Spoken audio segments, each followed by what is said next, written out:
Hello? Anybody home? Party was at 8, right? I thought so. Kitty? Shh! Quiet. No shouting. You'll wake it. Wake what? Demon. Oh, demon. Sí. She means your mother. I finally got her to sleep. Wait, what about the party? Where are the other guests? They're on our way. Well, where's my father? In the garage in the Mercedes. Why? Because it's bulletproof. Celia! She's alive.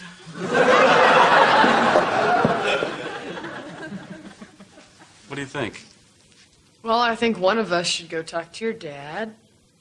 And I think you should go talk to your mom. I know what you just did. Me too. Go with God. What do you get when you kiss a guy? You get enough germs to catch pneumonia. Then when you do, he'll never phone you. Never fall in love again. Oh, hi, Dharma. How are you? Pretty good. What you doing out here? Oh, listening to the radio, reading my owner's manual. What else is new? Well, your mother-in-law is going through women trouble. I see. Regular, ordinary woman trouble? No. I think this might be the big one. I think she's going through menopause. Like Sherman through Atlanta. Geez, Ed, this is a very natural process. There is nothing to be afraid of. It's locked. Hurry. In fact, this is good for both of you. No more worries about birth control. And you can be as spontaneous and loving as you want. You should be celebrating, not hiding. Let me in! Are you alone? Open the damn door! Go! Here you are.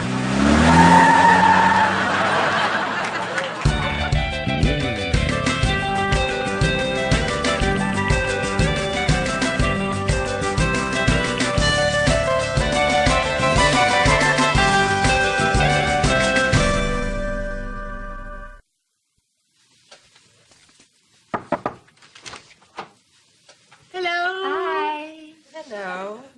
What a pleasant surprise. Come in. It's colder than a well digger's ass in here. What do I owe the pleasure? Well, Kitty, I brought Abby along because I thought she might be able to help you. Help me with what? I'm a certified menstrual termination counselor. Excuse me? She took a course at the Goddess Institute. It was part of their midwife to midlife program. Anyway, Kitty, I'm an expert, and I can love and guide you through this mystical transition. At no charge, of course. We're family. Oh, that's very, very sweet of you, Abby, dear, but there's no problem here. Okay. Well, this was a good first session. And if you need me, call me. Okay, let's go, Dharma. That's it. I know what I'm doing. Okay. Bye-bye.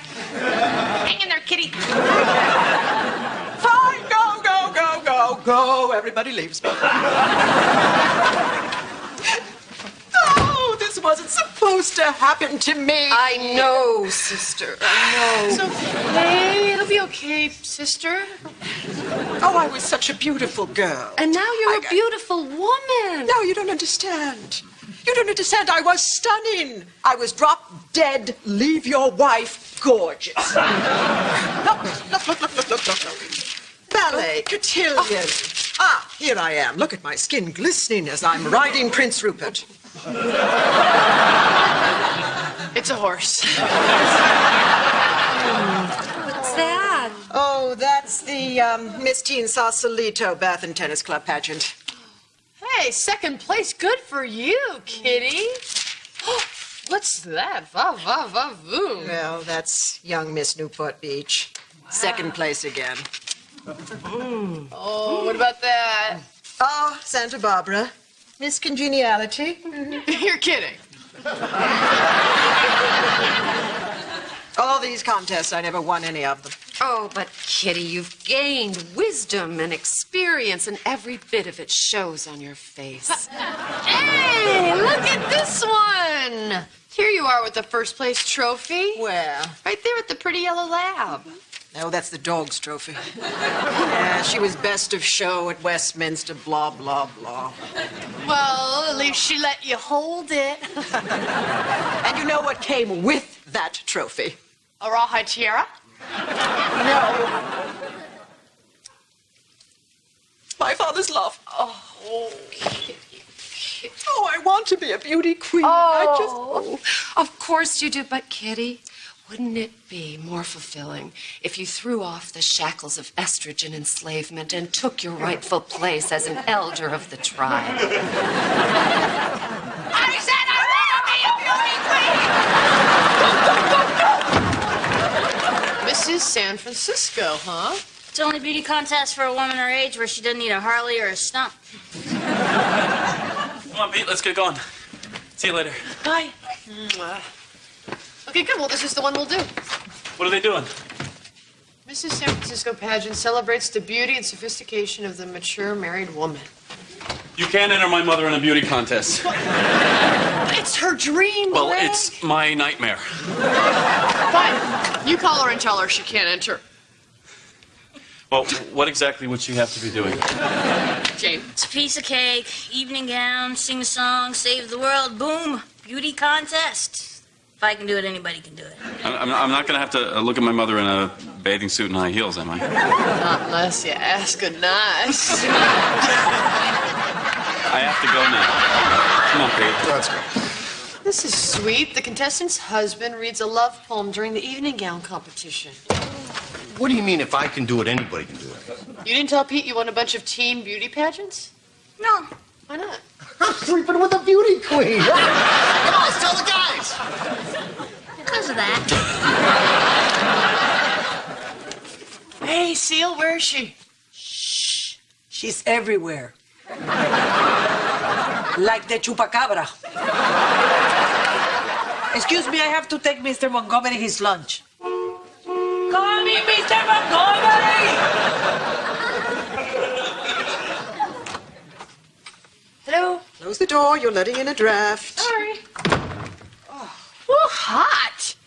What are you trying to do in here, cure a ham? I had a chill. What are you writing? Revising Edward's will. What can I do for you? Well, remember how you said you always wanted to be a beauty queen? No. Kitty, come on, remember Miss Congeniality, the yellow Labrador, your daddy's love? Oh, yes. Well, I found the perfect pageant for you. Mrs. San Francisco? Is this a pageant for older women? No. No, it's not. It's for married women of all ages over 50. Over 50? You know what? This was a bad idea. Thought up by a bad person. You remember Jane. So conceivably, I would be the youngest contestant. Not conceivably, definitely. Surrounded by a bunch of old biddies. Which would be bad. And I told Jane that you would... I love it. I knew you would! So let us get cracking. I will need a dress, a talent, a philosophy of life. Come, Dharma, you have work to do. Oh, boy, I'm on the kiddie coaster now.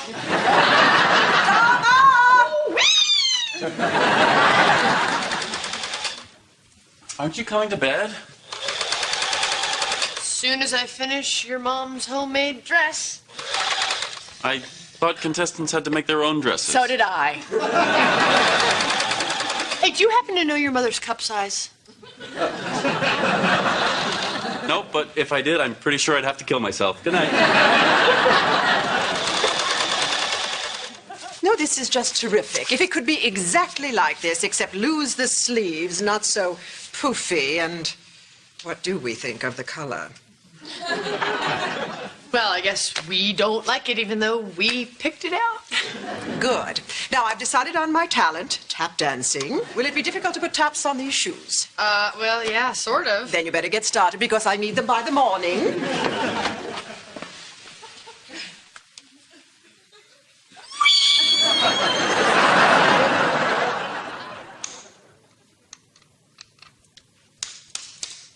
Come to bed, honey. The elves will take care of that. Cute. Thank you. By the way, your mom's a sea cup. A firm and perky sea cup. Oh, the lines of this are just perfect. There's a little too much activity back here. And what do we think of the color? We hate it. You read my mind. Now, I've been thinking about the tap dancing. How's that going? I don't care for it. I was thinking that I used to play the harp. The harp, you say? The harp.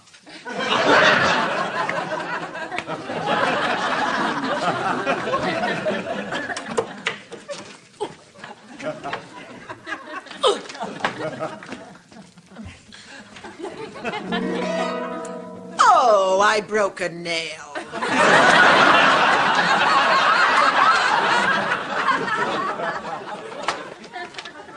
How's my mother's baton twirling? A little sloppy. We're gonna try flower arranging.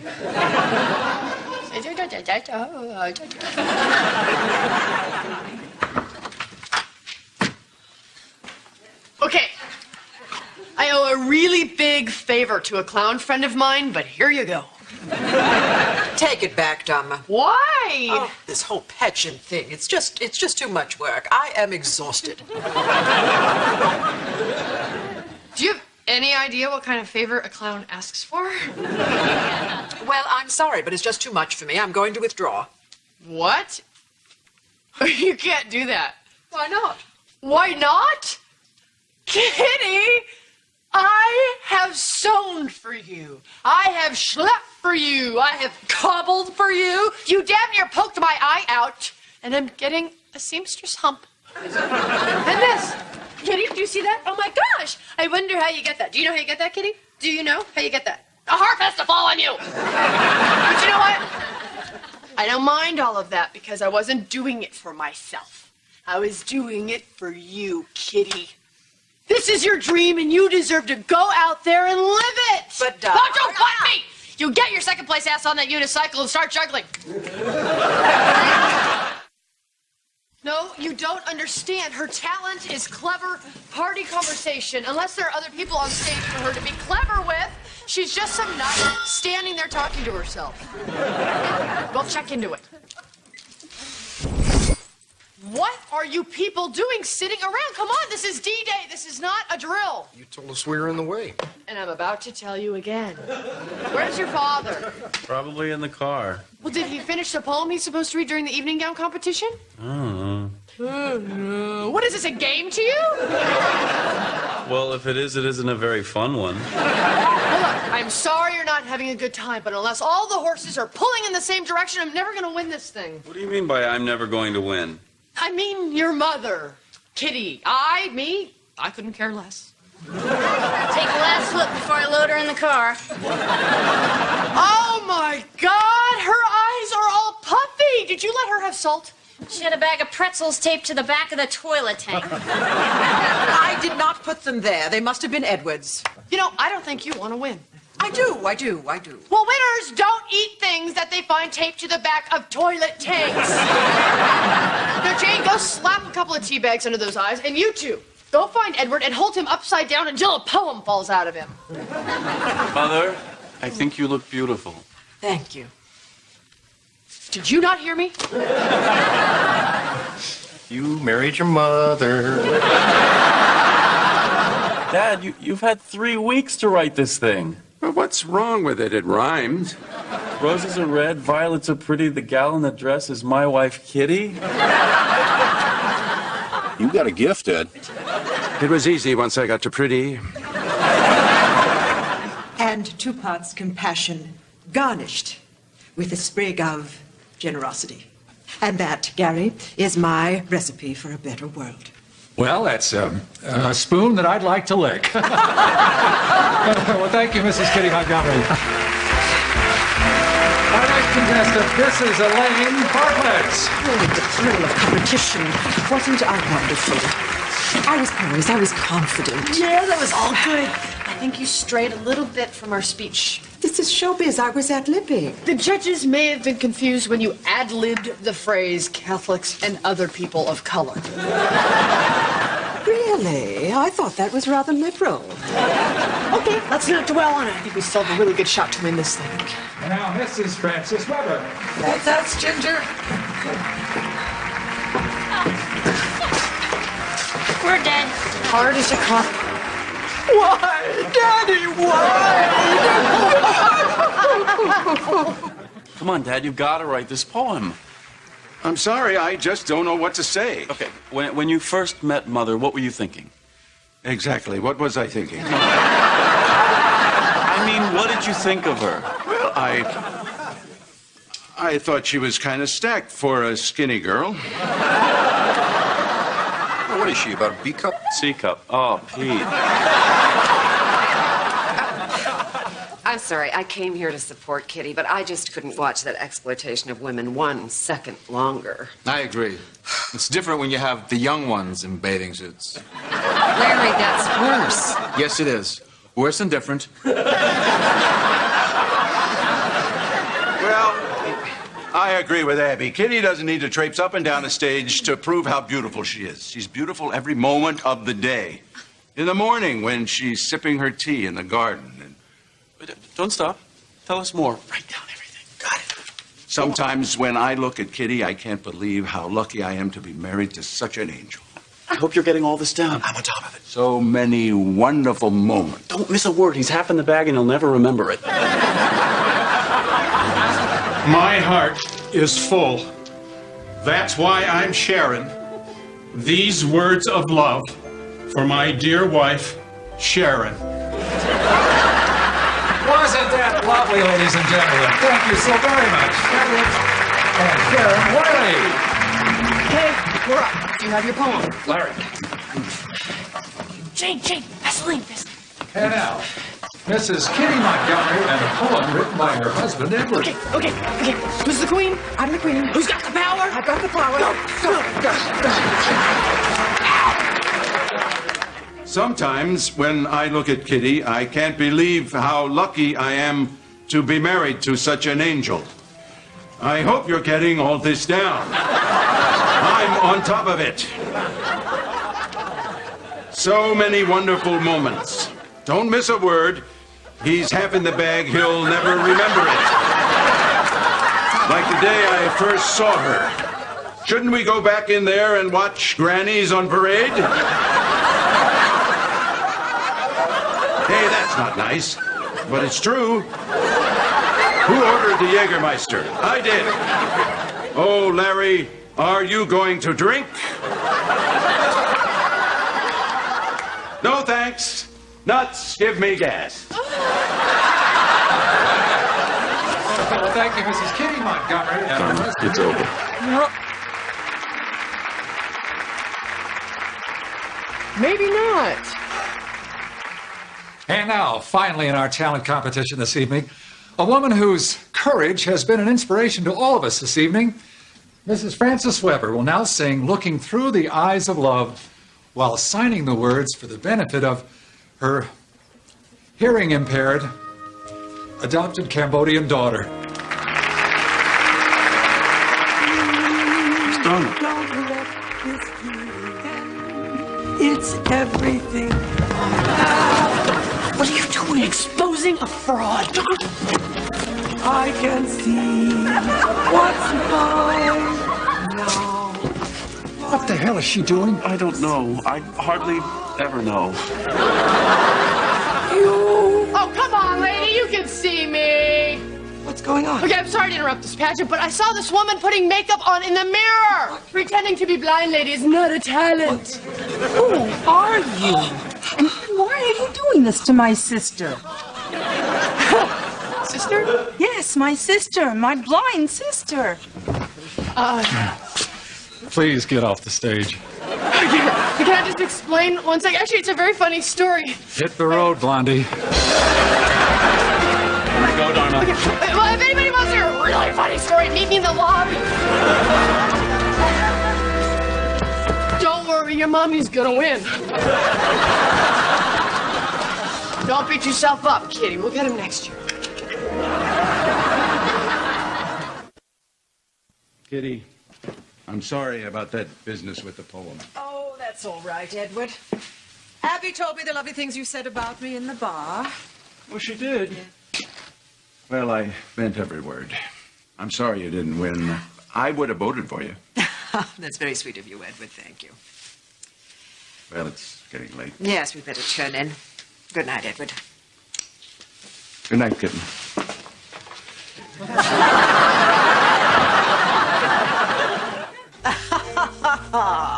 Oh, you look absolutely beautiful. And you? You have lost weight. He's divorced. I absolutely know it, Fisher. The Duchess... Please, come. I want you to meet her. No. I insist. Duke, darling, I want you to meet her. She's from Detroit. Don't hold it against her.